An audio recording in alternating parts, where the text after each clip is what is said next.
สบายดีมื้อนี้ข้าพเจ้าเปิดนะครับซื้อเหรียญ Hamster Combat เด้อไผที่ได้รับ Airdrop จาก Hamster Combat เป็นของฟรีมาแล้วบ่ฮู้บ่อนขายจะขายจากบ่อนใดจะเฮ็ดแนวใดจึงจะขายได้จำนวนบ่พอขายอยู่ในระบบ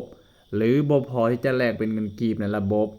หรือบ่ฮู้วิธีที่จะไปแลกสามารถขายให้ข้าพเจ้าเด้อตอนนี้ข้าพเจ้ารับซื้อเฉพาะสมาชิกที่อยู่ใต้องค์กรของข้าพเจ้าเท่านั้นหรือเว้าง่ายๆก็คือรับซื้อเฉพาะสมาชิกที่กดสมัครผ่านลิงก์แนะนำของข้าพเจ้าเท่านั้นข้าพเจ้าสามารถเช็คได้ว่าแม่นไผเป็นสมาชิกของข้าพเจ้าแล้วข้าพเจ้าจะซื้อจากผู้นั้นโดยเฉพาะเด้อส่วนผู้ใดที่บ่แม่นสมาชิกให้ติดต่อหาผู้อื่นแล้วขายที่อื่นไผที่อยากได้เงินกีบแต่ว่ายอดบ่พอขายในระบบบ่พอที่จะแลกเปลี่ยนในระบบสามารถติดต่อข้าพเจ้าได้เด้อคือเบอร์ WhatsApp 233ตัว5412 233ตัว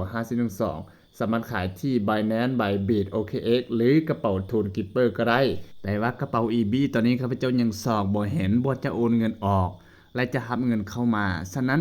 ตอนนี้ยังบ่รับซื้อจาก EB เด้อ